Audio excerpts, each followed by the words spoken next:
हरि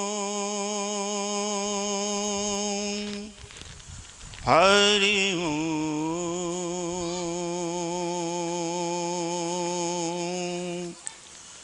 हरि ओम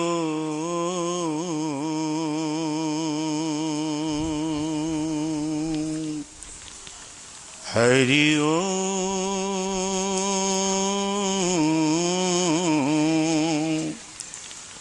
हरि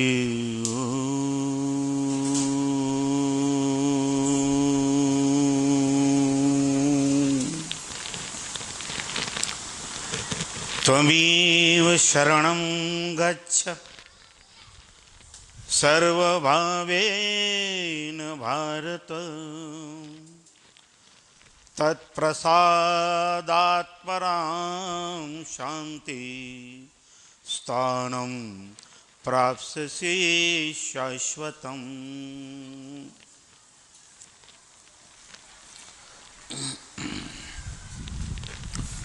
वक्रतुंड महाकाय सूर्यकोटि समप्रभ निर्विघ्नं कुरु मे देव सर्वकार्येषु सर्वदा। शान्ताकारं भुजगशयनं पद्मनाभं सुरेशं विश्वाधारं गणसदृशं मेघवर्णं शुभांगं लक्ष्मीकान्तं कमलनयनं योगिविर्ध्यानगम्यं वंदे विष्णु भवभयहरं सर्वलोकैकनाथं। गुरुर्ब्रह्मा गुरुर्विष्णु गुरुर्देवो महेश्वरा गुरु साक्षात् परब्रह्म तस्मै श्री गुरुवे नमः। अज्ञानतिमिरञ्जन दस्य ज्ञानाञ्जनशलाकया चक्षुरुमिलितं तस्मै श्री गुरुवे नमः। काषाय वस्त्रं करदण्डधारणं कमण्डलु पद्मकरे निशङ्खं चक्रं गदाभूषितभूषणाढ्यं श्रीपादराजं शरणं प्रपद्ये। मूकं करोति वाचालं पङ्गुं लङ्घयते गिरिं यत्कृपातमहं वन्दे परमानन्दमाधवम्। वसुदेवसुतं देवं कंसचाणूरमर्दनं देवकी परमानन्दं कृष्णं वन्दे जगद्गुरुं। नारायण नमस्कृत्य नरश्चैव नरोत्तमं देवी सरस्वती व्यासं ततो जयमुदीरयेत्। अलंकापुरी पुण्यभूमि पवित्र तिथे नांदितोद्यान राजा सुपात्र तयाठविता महापुण्यराशी। नमस्कार माझा सद्गुरु ज्ञानेश्वरासी। पुंडलीक वरदारी विठ्ठल श्री ज्ञानदेव तुकाराम पंढरीनाथ महाराज की जय। सद्गुरु एकनाथ महाराज की जय। सद्गुरु गोरक्षनाथ महाराज की जय। गोपाल कृष्ण भगवान की सब संतन की जय हो। नमः पार्वती पतये हर हर महादेव। त्वमेव शरणं गच्छ सर्वभावेन भारत तत्प्रसादात् परां शान्तिस्थानं प्राप्स्यसि शाश्वतम्। प्रस्तुत सेवेसाठी घेतलेला श्लोक एक वरिष्ठांची आज्ञा आणि आज्ञेला अनुसरून। कारण या ठिकाणी आज्ञा ही परमशक्ती आहे. आज्ञा घेऊन गेलेलं कुठलंही कर्म हे भगवत समर्पित असतं, ते ब्रह्मस्वरूप असतं. ज्येष्ठांची आज्ञा घेऊन श्रीमद भगवद्गीता आपला धर्मग्रंथ, या ग्रंथातील 18व्या अध्यायातील अर्थात उच्च अध्याय, अवतरणिकेचा अध्याय, परिपूर्ण अध्याय, या अध्यायातून श्लोक क्रमांक 62 आपल्या सर्वांच्या सेवेसाठी या ठिकाणी वाचून दाखवलेला आहे. बाबांची पुण्यतिथी, त्याचप्रमाणे श्रीकृष्ण जन्माष्टमी, या दोघही कार्यक्रमांचा समन्वय साधून आजचा हा 67वा बाबांच्या पुण्यतिथीच्या निमित्ताने कार्यक्रम होत आहे. त्याचप्रमाणे कृष्णाष्टमी नाम सप्ताह, आजचा द्वितीय दिवस, प्रतिपदेला सुरुवात आणि अष्टमीला समाप्ती, अशी ही वर्षानुवर्ष चालत आलेली परंपरा बाबांच्या निर्वाणाने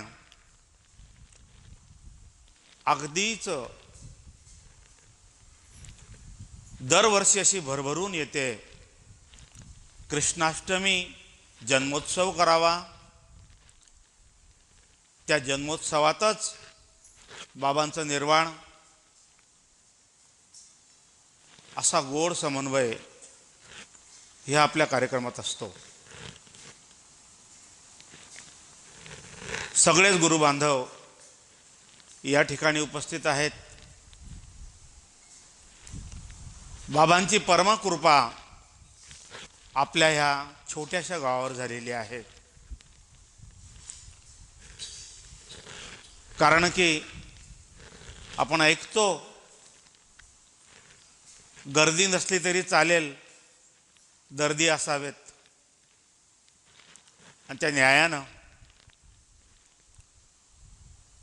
साधू संत महात्मे जे होऊन गेलेले आहेत,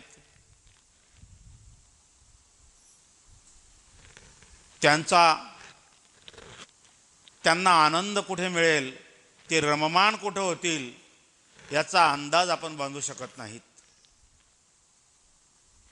हे तर खरंच आपल्या गावाच्या बाबतीत जर म्हटलं तर बहुता सुकृताची जोडी म्हणून विठ्ठली आवडी, आणि ही आवड पूर्ववत चालत आलेली होती, आणि ती आवड बघूनच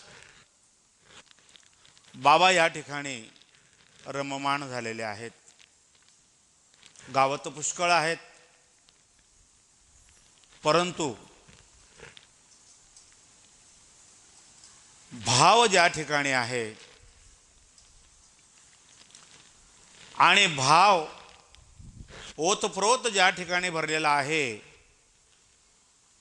किंवा जी साधक मंडळी भाव ओतल्याबरोबर त्या भावात सामावून जाणारी आहे, हे परीक्षण, हा दृष्टिकोन मात्र साधुसंत महात्म्यांचा असतो. आणि त्यांच्या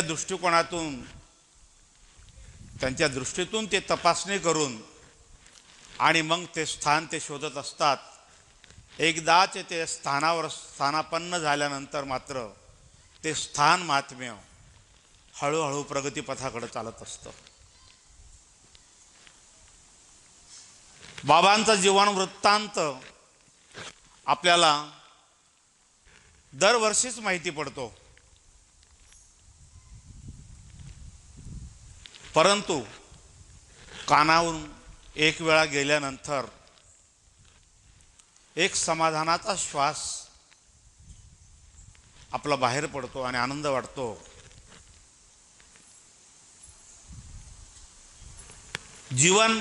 जीवनशैली परमात्म्याला समर्पित झालेली, सद्गुरूंना समर्पित झालेली अशी ही अवस्था बऱ्याच वर्षापर्यंत या गावात व्यासंग, फक्त रानमळा गाव म्हणून प्रसिद्धी, परंतु बाबाच्या सानिध्यामुळं श्री क्षेत्र रानमळा ही प्रसिद्धी। पंचकृषीमध्ये रानमळा म्हटल्यानंतर सद्गुरू एकनाथ बाबा त्यांची समर्थता जी आहे ती सर्वांच्या डोळ्यापुढे येते।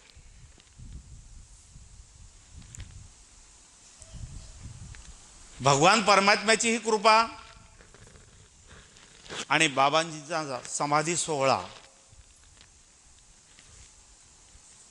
दोघी गोष्टी ह्या एक ठिकाणी एकत्रित झालेल्या आहेत। बाबांच्या कृपेने हा शिष्य संप्रदाय हळूहळू वाढत वाढत, ज्याप्रमाणे माऊली महावैष्णव म्हणतात, इवले से रोप लावेले द्वारी, त्याचा वेलू गेला गगनावरी। हळूहळू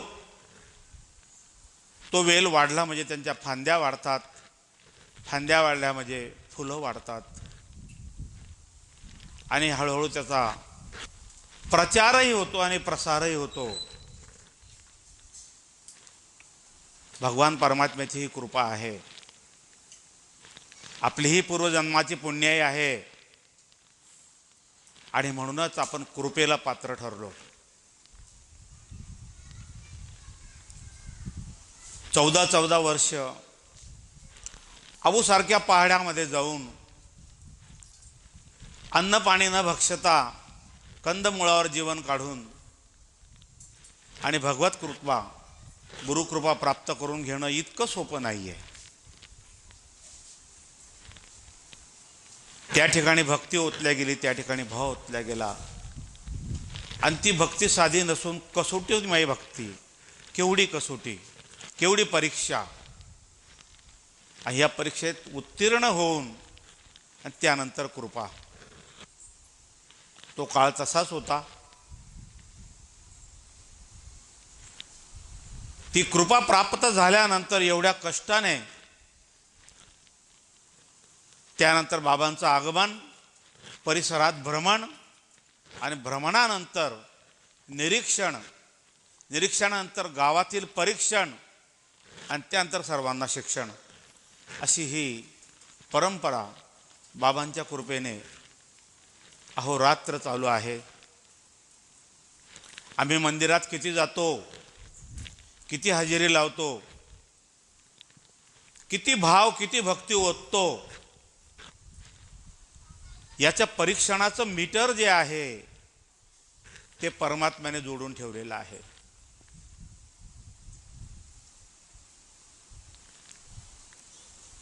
एक मात्र सत्य आहे की गेल्याबरोबर जी समाधी आणि समाधीचं दर्शन आणि समाधान एकाच वेळेला प्राप्त होत असतं, अशी अनुभूती मात्र प्रत्येकाला येत असते। बाबांचे लेकरं आहेत सर्व। आज आला, उद्या आला नाही, महिन्यातून एक वेळा आला, दर एकादशीला आला, 4 महिन्यांनी आला, शेवटी वर्षाने आला, पण सर्वांवर अहोरात्र कृपा बाबांची मात्र आहे। प्रत्येक वेळेला अनुभूती येते, संकट काळामध्ये आपण देवाचं नाव घेतो, बाबांचं नाव घेतो आणि बाबा धावून येत असतात। त्याकरता भक्ती किती असावी हे गणित माय माऊलीजवळ नसतं।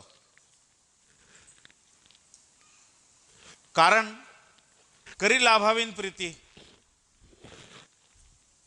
कुठल्या लाभाची अपेक्षा न धरता जसं ती प्रेम करत असते की हा मोठा झाल्यानंतर माझा होईल का, माझा झेंडा घेऊन पुढे चालेल का, माझी भक्ती करेल का, लोकांना मार्गदर्शन करेल का, अनुयांना संगत घेऊन चालेल का, याचा विचार त्यावेळेला माऊली कधीही करत नाही. ती फक्त एकच विचार करते की मला कुठलाही लाभ नाही, लोभ नाही, काहीच नाही. फक्त मी तुला लहानचा मोठा करेल, तुला हुशार करेल, ज्ञानी करेल, एवढा एक विना लाभाचा भाव मनात धरून माऊली शिष्यांची वाढ करत असते, जशी आई आपल्या लेकरांची वाढ करते. एकच तत्व आहे आणि ती माऊली शोभते. म्हणून महावैष्णव ज्ञानेश्वर महाराजांना आपण आदराने माऊली म्हणतो. बाबांचं हे कृपाक्षेत्र आहे. गावावर कृपाक्षेत्र आहे, परिसरात आहे, परिसरातील जिल्ह्यांमध्ये हे परिक्षेत्र वाढत गेलेलं आहे. म्हणजेच तो वेल गगनावर गेलेला आहे. या ठिकाणी गीतेच्या 18 अध्यायातून आपण जो श्लोक घेतलेला आहे, वास्तविक त्या श्लोकावर निरूपण करण्याकरता या ठिकाणी गरज नाही असं वाटतं. कारण की तुम्ही सर्व लोक जे आहेत, गुरु बांधव, गुरु भगिनी, तुमची अवस्थाच अशी झालेली आहे की जे पूर्ण दयेने भरले. दयेने जे ओतप्रोत भरलेलं आहे,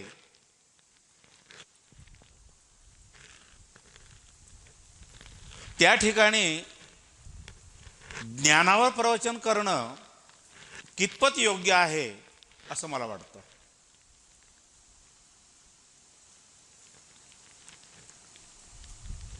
बाबांनी संपूर्ण जीवन या ठिकाणी घातलेलं आहे. याच ठिकाणी समाधिस्थ ते झालेले आहेत.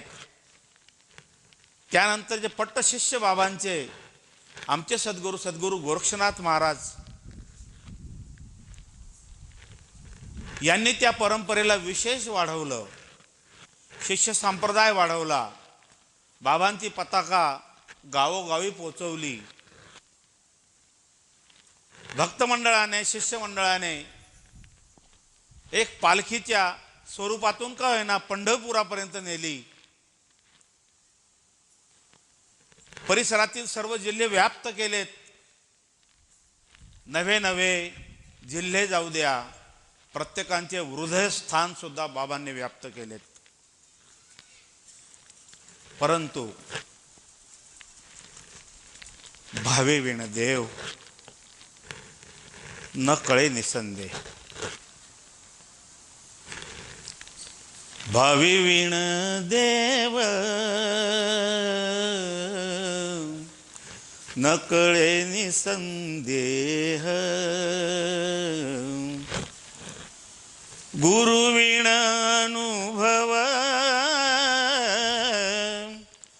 कैसा कळे.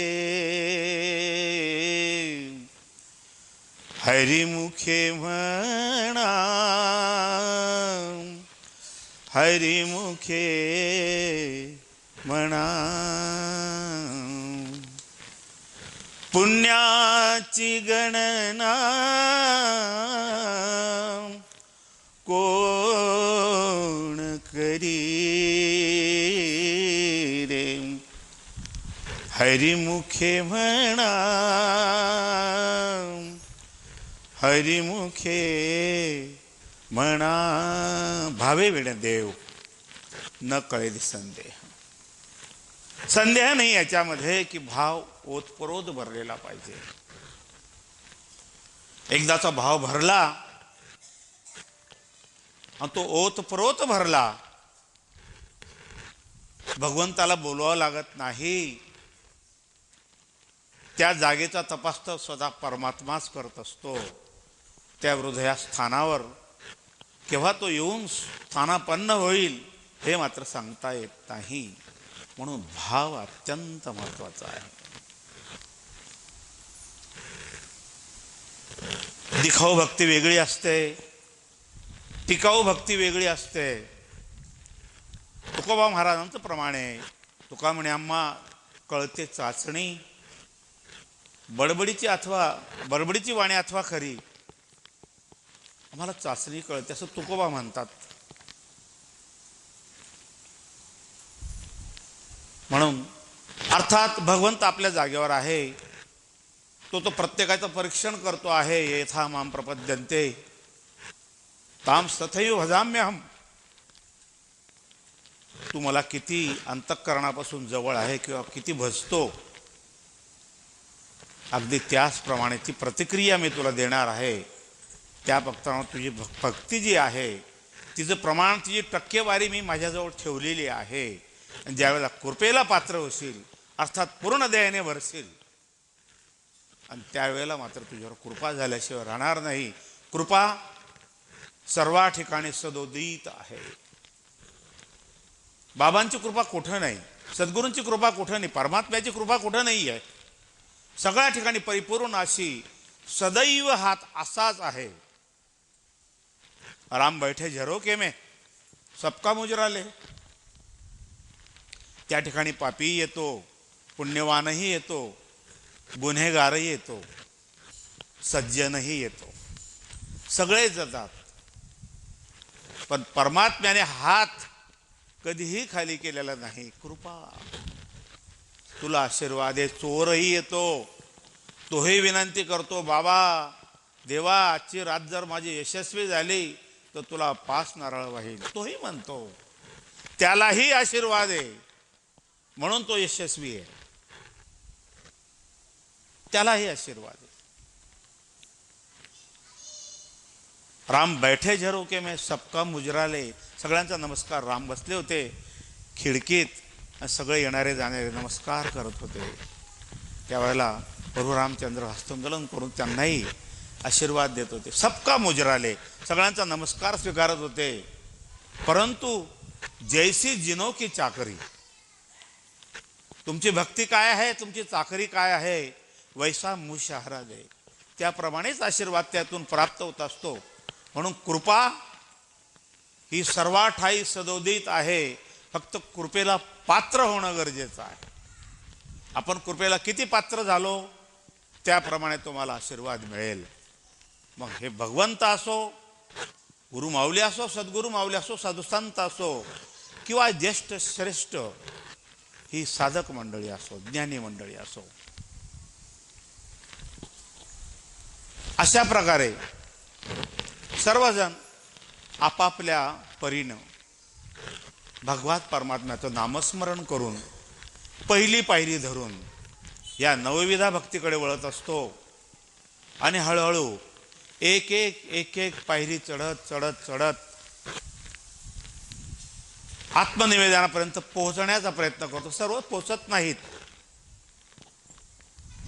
परंतु माऊली म्हणतात, हरिपद प्राप्ती भोळ्या भाविकाशी.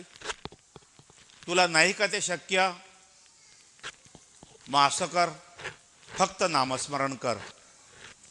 का कर तर कलियुगी उद्धार हरीच्या नामे. फक्त नामस्मरण जरी तू केलं तरी तुझं जीवन यशस्वी आहे. तुझ्यावर कृपा होऊ शकेल आणि नव्हे सारखंच फळ, सारखीच कृपा तुझ्यावर होईल. अतिव ज्ञान प्राप्त झाल्यानंतर तरी थोडासा ज्ञानाचा अहंकार वाढू शकतो, ही भीती आहे. भोळ्या भाविकाला तीही भीती नाही आहे, कारण की तो अहंकार शून्य आहे. त्याच्या तोंडूनही निघतं कधी कधी, 5000 जप केले भाऊ, परंतु तरी सुद्धा तो अहंकार शून्य असतो. कारण तो सहज बोलतो आणि सहज विसरतो.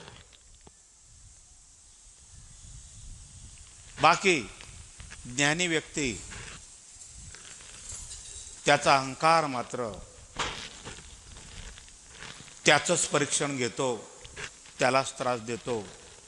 नवल अहंकाराची गोठी विशेष न लागे अज्ञानाच्या पाठी, आणि सज्ञानाच्या झोंबेकंठी नवे नवे तर नाना संकटी नाचवी. किती संकट येतात. अर्थात ज्ञानी शेवटी त्या ज्ञानाच्या दृष्टिकोनातून त्या संकटाकडे बघतो आणि तोही मनाला निर्धार करतो की हा माझा कसोटी पिरियड आहे किंवा ही माझी परीक्षा. कर तुला किती करायचं ते. सोनं असल्यानंतर स्व का तापवतात. सोनं एकदाचं सोनं आहे, बरेच परीक्षणाच्या पद्धती आहेत, तरी तापवतात. सीता माता शुद्ध काय शुद्ध नव्हे परम शुद्ध होती, तरी अग्निपरीक्षा. ते युग मात्र वेगळे होते. आजच्या युगामध्ये परमात्मा इतका सोपा करून ठेवला या साधू संतांनी, या महात्म्यांनी, गुरुमाऊलींनी, की सहज प्राप्ती होते. सहज प्राप्ती होते. थोडा भाव होता. भाव मात्र महत्वाचा आहे. प्रत्येक गोष्टीला भाव आहे आणि एका भावामध्ये दोन वस्तू मिळत नाही. भाजीपाला, गाजर हे जर 50 रुपये किलो असेल तर सोनं मात्र 50 रुपये किलो मिळणार नाही. हिरे माणिक मोती त्या भावात मिळणार नाही. दोघांची एक ठिकाणी साम्यता कधीच होणार नाही. त्याचं कारण भाव हा प्रत्येकाचा वेगवेगळा असणार. या ठिकाणी मात्र सोन्याची प्राप्ती नव्हे, सुवर्णाची प्राप्ती नव्हे, हिरे माणिक मोत्याची प्राप्ती नव्हे, तो परमतत्वाची प्राप्ती करून घ्यायची आहे. काय भाव द्यावा लागेल. केवढा मोठा भाव असेल. तात्पुरतं कल्याण नाहीये, जीवनभराचं कल्याण नाहीये. मुक्तताच प्राप्त करून घ्यायची.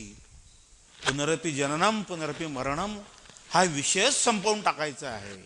ही 84 लक्ष योनीच संपवून टाकायची आहे. एवढा भाव द्यायचा आहे. एवढा भाव द्यायला रेट किती तगडा लागल. त्याप्रमाणे जर आपण कसोटीला उतरलो तर तेही मात्र शक्य होणार आहे. परंतु बाकी कलियुगामध्ये सगळ्याच गोष्टी स्वस्त करून दिल्या. यारे यारे लहान थोर, याती भलती नारी नर, सगळ्यांना अधिकार देऊन टाकला की या. काही समजत नाही का. रामकृष्ण हरीचा अर्थही कळत नाही का. अरे मुख हलवा, तुमचं तोंड हलवा, टाळी वाजवा आणि त्याच्या नामस्मरणात तल्लीन व्हा, तरी सुद्धा आली वेळ तर तोच भाव मिळेल. तोच भाव, हो तोच भाव मिळेल. उद्धार सांगून दिलेला आहे. हरीच्या नामे काही नाही, सगळं काही आहे. जीवनाचे जगण्याकरता तुम्हाला एक जीवनशैली पाहिजे का. जा गुरुला शरण जा. जा जा जा तुम्ही झटका. झटका काय झटकायचंय. हा प्रपंच झटकायचा आहे. जा जा जा तुम्ही झटका, जाऊन गुरुपदी अटका, रामरसाचा घ्या तुम्ही घुटका, तेव्हाच होईल सुटका. होईल सुटका, का होणार नाही. आपण कल्पनेने एवढा मोठा हा संसार आणि या संसाराला एवढं बांधून गेलेलो आहे आपण. हिम्मत करतो पण हिम्मत होत नाही सोडायची. संत महात्मे संसारातच राहिले. अगदी आनंदाने थाटून संसार केला आणि परमतत्व सुद्धा प्राप्त केलं. त्यांची शैली कशी असेल थोडं परीक्षण करू. जेवढं होईल तेवढं सापडेल. अरे अथ सापडला ना, इति पण सापडतो. कारण अभ्यास तो काय म्हणे, अभ्यास करायचा आहे. मग अभ्यासाची पात्रता मिळणार नाही. गुरुकृपा प्राप्त करून घ्या. तिथं काय कमी आहे? एकदाची गुरु माऊलींची कृपा झाल्यानंतर मात्र जीवनात आपण धन्य होतो. शर्त मात्र हीच राहणार आहे की ये यथा माम प्रपद्यन्ते. तू किती अंतःकरणापासून इथं आलाय बाबा, तुला तेवढं मात्र नक्कीच श्रेय मिळणार आहे. त्याच्या उपरोक्त मागू नको किंवा आशा अपेक्षा करूच नको. निरापेक्ष भक्ती कर. देवा माझं एवढं काम होऊ दे, शेजाऱ्याची परिस्थिती नाजूक होऊ दे, त्याची 2 एकर जी पडलेली ना माझ्या बांधाला ती लवकर विकरून निघू दे आणि ती मला मिळू दे, ही अपेक्षा धरून जाऊ नको. अपेक्षा धराची तर तीच धर. कोणती? जे खळांचे व्यंकटी सांडो तया सत्कर्म रतिवाडो भूताम परस्परे पडो मैत्र जीवांचे. मागणं असं मागा की दाता सुद्धा खुश व्हायला पाहिजे, आनंदी व्हायला पाहिजे. क्या बात. असं मागणं मागा. देणारा खुश होईल, आनंदी होईल. तुमच्या बरोबर कोणाच तरी कल्याण व्हावं अशी अपेक्षा ठेवूनच मागा. आपली भक्ती फलद्रूप होईल. वास्तविक ह्या गोष्टी सुद्धा सांगायसारख्या नाहीचे, नाहीतरी येऊन काहीतरी बोलावंच लागतं. हे काय तुम्ही ऐकलेलं नाही का? सगळं ऐकलेलं आहे. मला तरी वास्तव वाटतं माझा जन्म ह्या गावातला आहे. आता गाबा पाटील ज्या ठिकाणी ज्यांनी घर बांधलेलं आहे, गाबा बाबा पाटील, ते घर माझं आहे. बाकीच्या जुन्या लोकांना माहिती आहे. माझे आई वडील बाबांचे परमशिष्य होते. माझे सद्गुरू गोरक्षनाथ बाबा होते. सर्वांना माहिती आहे. काय नाही माहिती? सद्गुरू आई वडील हे गुरु बांधव होते. गावड्यांच्या नात्यांनी जर म्हटलं तर मी ह्या गावाचा भाचा लागतो. मूळ गाव माझं हेच आहे. बघा कशी परिस्थिती आहे. मग ह्या स्थळात ह्या क्षेत्रात जन्म घेण्याकरता सुद्धा काहीतरी पुण्य पाहिजे. इथल्या मुली बाहेर गावी गेल्यात, त्या आपलं पुण्य घेऊन गेल्यात. आणि बाहेरगावच्या मुली इथं आल्यात, त्याही पुण्य घेऊनच आलेल्या आहेत. त्यांचं पुण्य होतं म्हणून त्यांना या गावात प्राप्ती आहे. ही बाबांची कृपा आहे. अर्थात तो भाव कुठे, कसा, कोणत्या पदावर, कोणत्या वेळेला, कोणत्या क्षणी घेऊन जाईल याचा मात्र काही भरवसा नाही. वास्तविक आजच्या ओवी, वास्तविक अगोदरचा त्याचा थोडासा भावार्थ आपण समोर घेऊया. ईश्वर सर्वभूतानां हृदयेश्वर्जुन तिष्ठति भ्राम्यां सर्वभूतानि यंत्रुराय माया. ईश्वर सर्वभूतानां हृदय अर्जुन तिष्ठति. परमात्मा सर्वांच्या हृदयात समाविष्ट आहे, तिष्ठत आहे म्हणजे वाट बघत आहे. आणि कसा आहे तो? भ्राम्यां सर्वभूतान, सर्व भूतांमध्ये तो स्थित असल्यामुळं सगळीकडं त्याचं परिक्रमा चालू आहे. आणि ज्याप्रमाणे यंत्र एकदाचं त्याचं स्विच ऑन केल्यानंतर, त्याला सुरू केल्यानंतर जसं फिरत असतो, आपलं कार्य करत असतो, त्याप्रमाणे जोपर्यंत परमात्मा या हृदयात स्थित आहे तोपर्यंत या शरीराची हालचाल मात्र बंद होत नाही. मग त्या हालचालीतून आपण काय उपयोग करून घ्यायचा आहे, या मुखाचा उपयोग काय करून घ्यायचा, या श्रवणेंद्रियांचा उपयोग काय करून घ्यायचा, या डोळ्यांचा उपयोग काय करून घ्यायचा. आणि ही सगळी जबाबदारी परमात्म्याने आपल्याकडे सोपवून दिलेली आहे.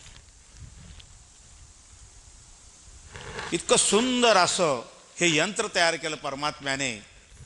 आणि त्या यंत्रणेमध्ये असं काहीतरी भरून दिलं आणि त्याची कृपा तो अंश रूपाने या हृदयस्थानापन्न झालेला आहे. आणि जोपर्यंत त्याची कृपा या हृदयावर स्थित आहे तोपर्यंत मात्र यंत्र मात्र अगदी व्यवस्थितपणे चालू आहे. रात्रंदिवस श्वास चालतो आहे. तो आहे तोपर्यंत हे चालू आहे सगळं. आणि तो अंशरूपी परमात्मा ज्या वेळेला हे पंचमहाभूताचं शरीर सोडून देतो त्यावेळेला मात्र तो अंशात मिळून जातो आणि हे मात्र पंचमहाभूत आपल्या आपल्या जागी विलीन होत असतात. मग त्याची साक्ष आहे, तो आहे, इथं स्थित आहे तोपर्यंतच ही हालचाल आहे का? हो, तोपर्यंतच आहे. मग त्याची कृपा जोपर्यंत आहे तोपर्यंतच जर हालचाल आहे तर मग घ्या ना हालचाल करून. घ्या हालचाल करून. काय कमवायचं ते कमवून घ्या. संपूर्ण बाजारपेठ इथं उघडी करून दिली साधू संत महात्म्यांनी, सद्गुरूंनी, की पाहिजे ते घ्या, लुटा. आता कोणाला काय लुटायचं आणि काय प्राप्त करून घ्यायचं ते मात्र त्याच्या बुद्धीवर अवलंबून. सतसत विवेक बुद्धी त्याची काय सांगेल आणि त्याप्रमाणे तो लुटत राहील.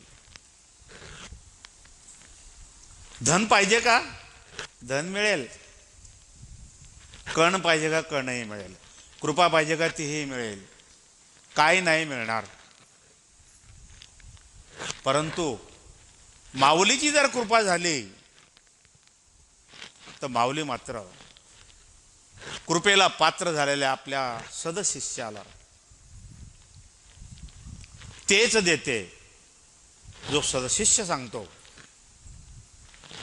वस्तु अमोलिक दिन्ही मोहे सतगुरु, वस्तु अमोलिक दिन्ही मोहे सतगुरु, कृपा कर अपनायो पायोरी मैंने राम रतन धन पायो, पायोरी मैंने राम रतन धन धन पाहिलं, धन प्राप्त करून घेतलं. पण ते धन कोणतं आहे? राम रतन धन पायो. का पायाला? का प्राप्त केलं? कृपा पाहिजे. कृपा कोणाची प्राप्त झाली? सद्गुरूंची प्राप्त झाली. म्हणून वस्तू अमौलिक दिही म्हणे सद्गुरू. ती अमौलिक वस्तू आणि मला दिली माझ्या सद्गुरू माऊलींनी. तेव्हा कुठं मी कृपेला पात्र झालो आणि मग मात्र माऊलींनी मला आपलवून घेतलं, म्हणजे एक रूप करून घेतलं. आणि मग तो आनंदाने ओरडत सांगतो, पायोरी मैंने राम रतन धन पायो.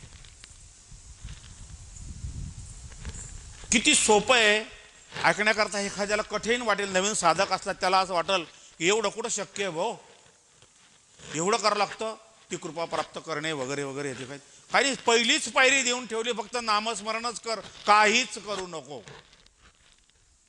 सुरुवात तू तेवढी कर, रात्रंदिवस तुझं नामस्मरण प्रत्येक श्वासाला चालू दे. कृपा ही आपोआपच तुझ्याकडे येणार आहे. पुढच्या गोष्टी, पुढच्या स्टेज, पुढच्या पायऱ्या न सांगता तुला प्राप्त होणार आहेत. असं नाही आहे की बा का हो मग आता काय करू, का हो मग आता इथपर्यंत तू पोचलेलो आहे, पुढच्या पायरीला मी कसं काय पोचू, काहीच सांगायची गरज नाही. ती कृपा आहे. कृपा बरोबर होत असते आणि कार्य होत असतं. ती यंत्रणा एवढी परफेक्ट आहे की तितकी टक्केवारी आल्यास नसल्यानंतर तात्काळच पुढची पायरी न सांगता आणून ठेवून देते. ती परमात्मा कृपा आहे, ती सद्गुरु कृपा आहे. ती सर्व काही करते. सुरुवात काय? मग सुरुवात कठीण नाहीच आहे ना मुळात. काय? रामकृष्ण हरी, रामकृष्ण हरी, रामकृष्ण हरी, एवढीच सुरुवात आहे. दुसरं काय? गुरुमंत्र जो दिलेला आहे बीज मंत्र जो दिलेला आहे तो हृदयस्थ करा, नामस्मरण भगवान परमात्म्याचं करा, धीरे धीरे सीडी चढना. साधूबाई ते एक तरी सुंदर बहीण आहेत, परमात्मा येतो. कृपा कोणावर केली नाही. परीक्षणा झाले आहेत बऱ्याच ठिकाणी. साधू संतांचा आपण कितीतरी दाखले घ्यायला पाहिजेत. जनाबाईचे थोडे हाल झालेत का? 16 न्यायापर्यंत तिची काय इज्जत राहिली होती? काय लोक बघत होते? काय केलं? कोणत्या वेळेला न्याय मिळाला? संपूर्ण सचोटी, संपूर्ण कसोटी, अवहेलना, अपमान, दुःख, सगळं काही. सखूबाईचं काय झालं? सकल साधू संतांचं काय झालं? एवढे परमभक्त असल्यानंतर सुद्धा त्यांना कसोटीला उतरावं लागलं. आपल्याला थोडंसं जरी दुखलं तरी आपण म्हणतो काय देवाजवळ न्यायच राहिला नाही, न्यायच राहिला नाही. आमच्याकडे दुर्लक्ष केलं देवाने. आपलं किती लक्ष हे मात्र आपण कधीही परीक्षण करत नाहीत. त्याच्यामुळे हा घोटाळा होतो. 2 वर्षापूर्वी किती कठीण काळ येऊन गेला. बरेचसे लोक मृत्युमुखी पडलीत. श्रीमंत, अत्यंत करोडपती, लखपती जे बंगल्याच्या बाहेर निघत नव्हते त्यांच्या बंगल्यात प्रवेश केला त्याने आणि तिथून संपवलेत. पण मला वाचून दाखवा, आठवण करून दाखवा की एखादा रस्त्यावरचा भिकारी मेला म्हणून. एकही भिकारी मेलेला नाही. परीक्षण निरीक्षण केलं आम्ही. एकही भिकारी मेला नाही. त्याला कुठलं अन्न मिळायचं, कोण द्यायचं, कोणाच्या घरचं कसं असायचं, त्याच्या हाताचा स्पर्श त्या टायमाला लोकांचा चालत नव्हता. कोणी कोणाला पाणी देत नव्हतं. हातातून स्पर्श होईल तर तो कोरोना, कोणताही रोग नाही असा तो रोग आपल्याला लागून जाईल. संसर्ग, तो रोग आणि त्याचा संसर्ग, त्याच्यापेक्षा या ज्याला आपण सायकोलॉजिकल इफेक्ट म्हणतो, वैचारिक संसर्ग एवढा काही पॉवरफुल ठरला की नुसती कल्पना केली तरी कोरोना व्हायचा. कल्पना केली तर कोरोना व्हायचा. अर्थात ही मनाची कमजोरी होती आणि त्याला झाला आणि तो माझ्या शेजारीच होता आणि तो गेला रात्रीतून. आता माझं काही खरं नाही, कारण की त्याच्यानंतर मी शेजारीच आहे. 80 नव्हे तर 100% लोक फक्त घाबरूनच गेले. जो कोण घाबरतो, ज्याला देवाचं माध्यमच कळत नाही, देवाचं सानिध्यच कळत नाही, तो घाबरणार ना. कारण की देवच पाठीशी नाही ना. हो, का देव पाठीशी नाही? तू देवाची आठवणच करायला तयार नाही भाऊ, म्हणून देव पाठीशी नाही.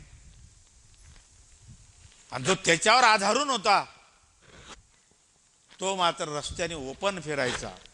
त्याला पोलीस दंडे मारायचे तरी तो घाबरत नव्हता. त्याने काय तोंडाला पट्टी बांधली नाही. हा कुछ नहीं होता, देखा जाएगा. चलो रे भाई राम भरोसे, राम से बड़ा राम का नाम, बनाए बिगड़े सबके काम. चलो रे भाई राम भरोसे, राम भरोसे, राम भरोसे. विश्वास तर टाकून बघा. सुळावर जाईपर्यंत विश्वास, विष पिण्यापर्यंत विश्वास, तोंडाला विष लागून गेले तरी विश्वास. एवढी शेवटची स्टेप मात्र कोणी गाठत नाही. आपण अर्ध्यात पळतो. दीप रत्नाकर सारखा ग्रंथ चालू होता. बाबा आम्हाला प्रत्येक सुट्टीच्या दिवशी, सुट्टी बुधवारी असायची मिलची, आम्ही मिल कामगार सगळे, बाबा घेऊन जायचे आम्हाला. प्रत्येक बुधवारी स्थान बदलायचं. आज कुठं तिखीच्या तलावर जायचं, उद्या कुठं भवानी बरडीला जायचं, पुढच्या बुधवारी कुठं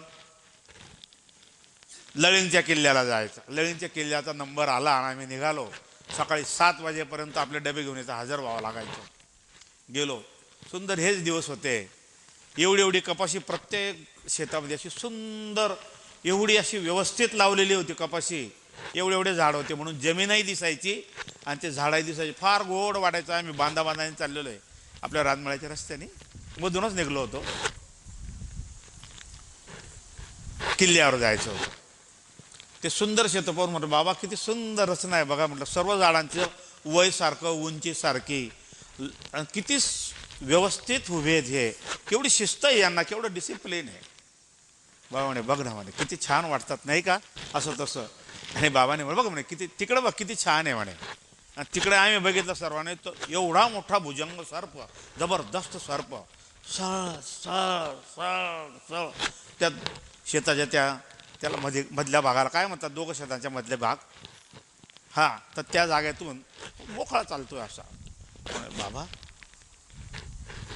बाबा ते बघा ना. अरे म्हणे बघा ना, तेच बघा म्हणे, सगळं शेतही बघा म्हणे.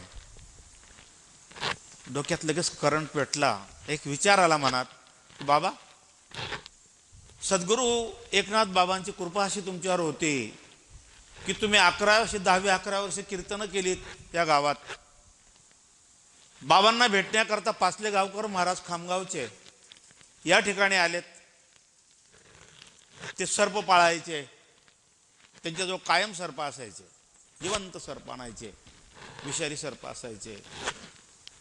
सद्गुरू गोरक्षनाथ महाराज आमचे गुरु माऊली यांना कीर्तनाला उभं केलं. ते 10 ते 11 वर्षाचं त्यांचं वय होतं. बाबा कीर्तनाला उभे राहिले. वास्तविक पाचले गावकरांना अपेक्षा होती की सद्गुरू एकनाथ बाबांनीच आपलं कीर्तन करावं. हे लहान लहान लेकरांनी काय कीर्तन करावं. मी आलोय त्यांच्याकडे पाहुणा म्हणून, गुरुबंधू म्हणून. परंतु बाबांनी त्यांना विनंती केली की नाही ठीक आहे, तेही कीर्तन करू शकतील. शिष्य आहे माझा, लहान आहे, त्याला करू द्या कीर्तन, तुमचा आशीर्वाद त्याला प्राप्त होऊ द्या. बाबा कीर्तनाला उभे राहिले. तिथं काय, जे पूर्ण दयेने भरले ते मन विपरीत होऊ शकत नाही. कीर्तनाला सुरुवात झाली. पाचले गावकर महाराज स्थिर झाले, ते शांत झाले की क्या बात. हे इतकं लहान वयामध्ये इतकं सुंदर कीर्तन इथून निघतंय. महाराज बाबांना सांगितलं, म्हणे महाराज काय हे अभ्यासाचं ज्ञान दिसत नाही,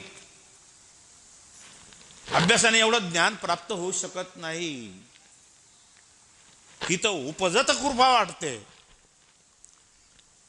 हे उपजत ज्ञान आहे. हे व्यक्तिमत्व तर कृपा घेऊनच आलेलं आहे. ज्यावेळेला ऐकलं आम्ही स्थिर झालो, अगदी शांत झालो, आम्हाला काही कळत नव्हतं. शेवटी पाचले गावकर महाराजांनी असं वाटलं त्यांना की आता एक माझी जी परीक्षा आहे तीही परीक्षा घेऊन टाकतो. बाबा उठले, त्यांनी त्यांचा सर्प काढला आणि कीर्तनामध्ये बाबा रंगलेले होते गोरक्षनाथ महाराज, त्यांच्या गळ्यात तो टाकून दिला. आता परिस्थिती अशी होती, समोर एकनाथ बाबा बसले. माणसाला अंधारात भीती वाटते, पण आपला बाप जर शेजारी असला ना तो घाबरत नाही. तो म्हणतो होऊन जाऊ दे, जे व्हायचं ते होईल. कारण आहे या ठिकाणी पाठ राखा मजबूत असावा.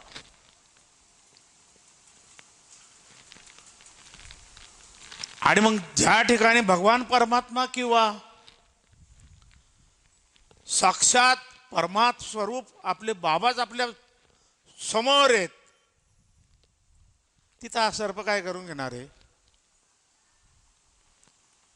परंतु अभ्यास आणि स्थिरता एवढी पॉवरफुल, निशंक,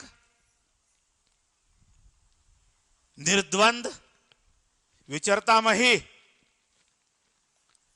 आणि म्हणून तर सुखानंद हृदय प्रगटला. अशी परिस्थिती इतक्या लहान वयामध्ये. बाबा थोडेसेही विचलित न होता. तो सर्प मात्र इकडून तिकडं निघायचा, इथपर्यंत यायचा तर बाबांना गुदगुल्या व्हायच्या. बाबा अंग असे हलवायचे. बाबा सांगायचे आम्हाला पण त्या ठिकाणीची एकाग्रता तुटते का? जो विषय चाललेला ती लिंक तुटते का? हे मात्र पाचलेगावकर महाराज परीक्षण करत होते. आणि त्याच वेळेला सद्गुरू एकनाथ बाबा असे बसलेले होते खाली मान घालून. काही बघायची गरज नाही मला माझ्या शिष्याकडे बघायचीही गरज नाही. एवढी कृपेला तो पात्र आहे किंवा एवढी कृपा त्याच्यावर होऊन चुकलेली माझी. मग समोर मृत्यू काय आहे ना, त्याच्यावर तो दंड ठोकणारा माणूस, अशी परिस्थिती होती. मग तो विषय आमच्या कानावर होता म्हणून तो सर्प आम्हाला जो दिसला शेतात, आम्ही लागलीच बाबांना बोललो होतो, बाबा त्या सर्पाला तुम्ही घाबरले नव्हते. नाही, मग आपल्या बाबांनी तीही कृपा केलेली म्हणे. हो, मग तुम्हाला संजीवनी पण प्राप्त आहे, जी आपण खर्चे साहेबांच्या मळ्यात आपण तो ज्याचा होम करतो. अगोदर नरवाळला होता म्हणे. हो, मग त्याच्यात तर यांना रोखलं जातं म्हणे. हो, मग आता आम्हाला रोखून दाखवा. आम्ही काय जिद्दी आणि लेकरा, आम्ही आमचं वय तेवढ्या बुद्ध्या. बाबांना आठच धरला. म्हणतो बाबा त्याला आहे ना, तो असा चालतोय ना, तर त्या ऍक्शन मध्येच तो थांबायला पाहिजे, त्याला थांबवा. बाबा नाही रे, ते काय, चला चला. नाही ना बाबा, बाबांनी आमची मजाक केली. नाही नाही, ते काय थांबतं का रे पोरांना, चला चला चला. बाबा तुम्ही सांगितलेलं ना की सद्गुरू एकनाथ बाबांनी पाचले गावकरांना सुद्धा अनुग्रहित केलं. का केलं तर त्यांनी बाबांना मागितलं की बाबा हा चाललेला सर्प मी गोरक्षनाथ बाबांच्या गळ्यावरून उतरवला आणि शेवटी जमिनीवर सोडला, तो चालला. पण गोरक्षनाथ महाराज सांगतायत की मी त्याला रोखून दाखवतो ज्या परिस्थितीत त्या परिस्थितीमध्ये, आणि त्याला रोखला, तो तसाच राहिला असं तुम्ही सांगतायत. मग आता याला रोका ना. त्या टायमाला तुम्ही बालवयात होते बाबा, आता त्याला रोका.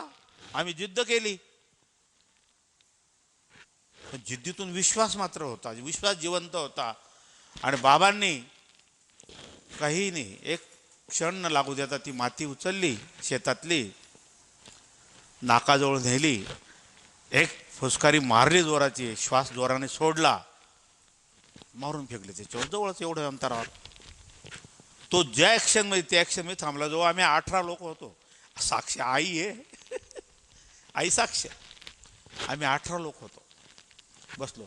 बाबांनी ते धोतर आवरलं असं, आणि असं जसं आपण उखड बसतो ना त्याप्रमाणे बाबा त्याच्याजवळ बसले. या इकडे, या इकडे या. आम्ही बाबांच्या जवळ गेलो, बाबांपासून थोडेसे अंतर होतं, पण आमच्या चड्ड्या आम्ही हातात धरल्या होत्या की फुल पळता यायला पाहिजे आपल्याला. हे थोडंसे हालचाल केला आपण गायब होऊ इथून, अशी परिस्थिती होती. परंतु तो जसा आहे तसाच राहिला. तेर भक्ती मानमे प्रिय होणारा, अशी परिस्थिती त्याची झाली. शांत राहिला तो. बघा हे असं असतं. कोण म्हणतं या इकडे या, हे बघा, हे डोळे बघा, हे तोंड बघा, हे काय रामकृष्ण हरी. आम्ही बघायचो, हा ना बाबा, हा ना बाबा, पण जो तो तयारीत की तू माझ्या मागासारखं इकडे वैर, तू इकडे वैर, म्हणजे पळता यायला पाहिजे. ही परिस्थिती आमची. पाहिलं, मग आता मोकळा करू का म्हणे याला, झालं ना तुमचं बघणं, आता मोकळा थांबा बाबा, आम्हाला बांधाच्या पलीकडे जाऊ द्या. म्हणे मग मी रे, म्हटलं बाबा रामकृष्ण, बाबांचे दर्शन घेतलेत आम्ही. बाबाने त्याला मुक्त केला, तो मार्गाला लागला. सांगायचं तात्पर्य विश्वास.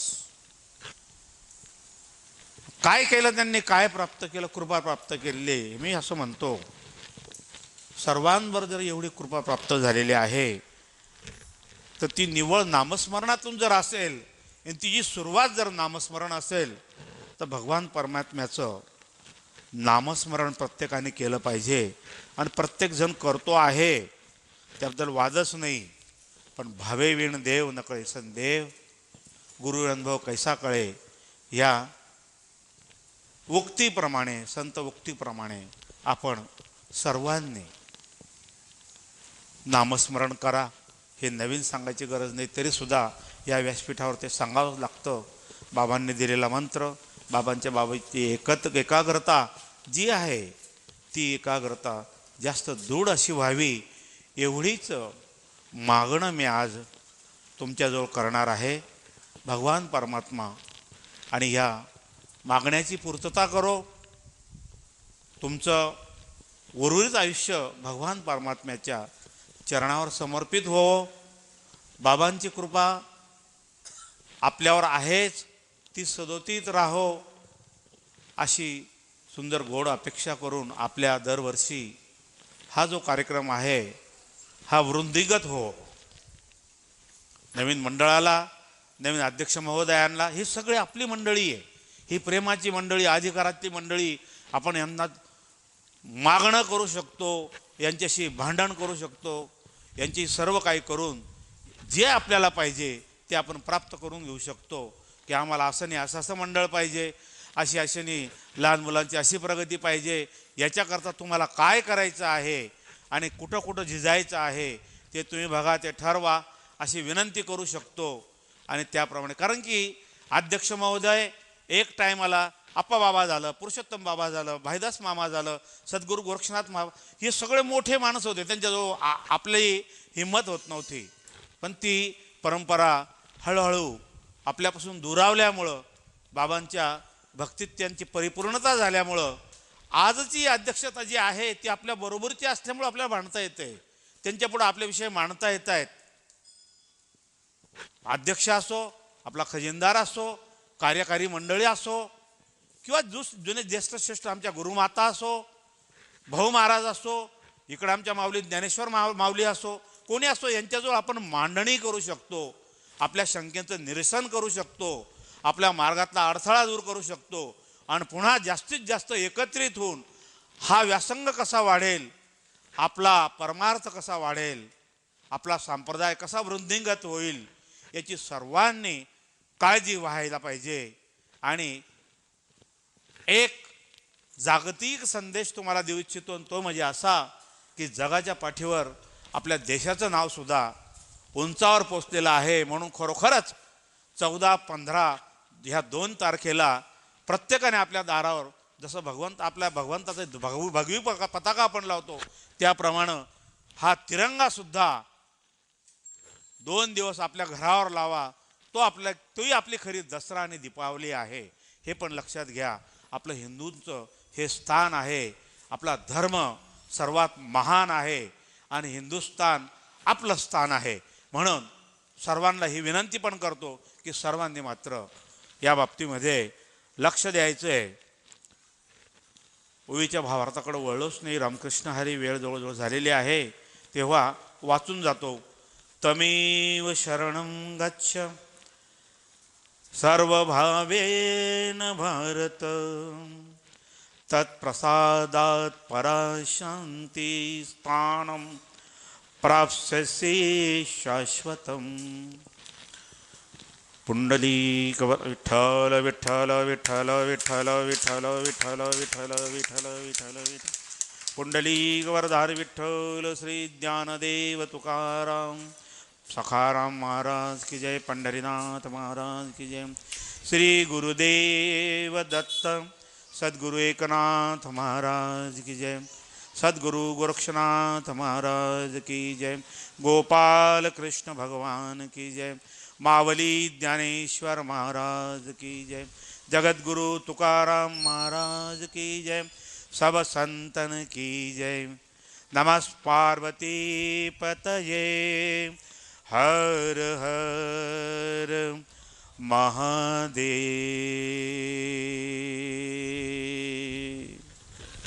रामकृष्ण.